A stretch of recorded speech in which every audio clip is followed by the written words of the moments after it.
Mia had always talked in her sleep. It was something her roommate, Jess, found amusing. Random murmurs, occasional giggles, sometimes full sentences that made no sense. They'd joke about it over coffee, laughing at the nonsense. But one night, Mia sat up in bed, completely asleep, and whispered, "Don't open the red door."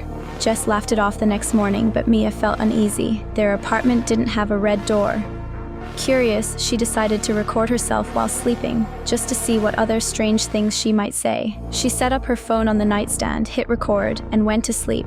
The next morning, she scrolled through the audio, mostly hearing the usual, soft breathing, occasional shuffling. Then, at 1:32 a.m., something different, a whisper. "Don't turn around." Mia froze. It wasn't her voice, it was deeper, rougher. Someone else. She told herself it was just audio distortion, maybe interference from a neighbor, but she couldn't shake the feeling that something was off. So she did it again. The second night, the same setup. The next morning, she played it back.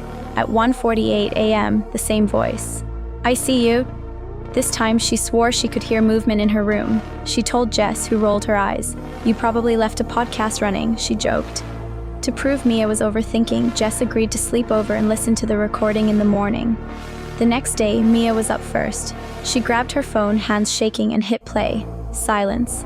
The occasional rustle of blankets. Then, at 2:03 a.m., Mia and Jess both stopped breathing, because this time Jess's voice was in the recording. "We shouldn't have let it in." Jess went pale. I never said that." The worst part, the recording kept going after they woke up. At the very end, right before the audio cut off, a final whisper came, right next to the microphone. "I told you not to turn around." Jess moved out that day. Mia never recorded herself again, but every night, just before she fell asleep, she felt breathing behind her.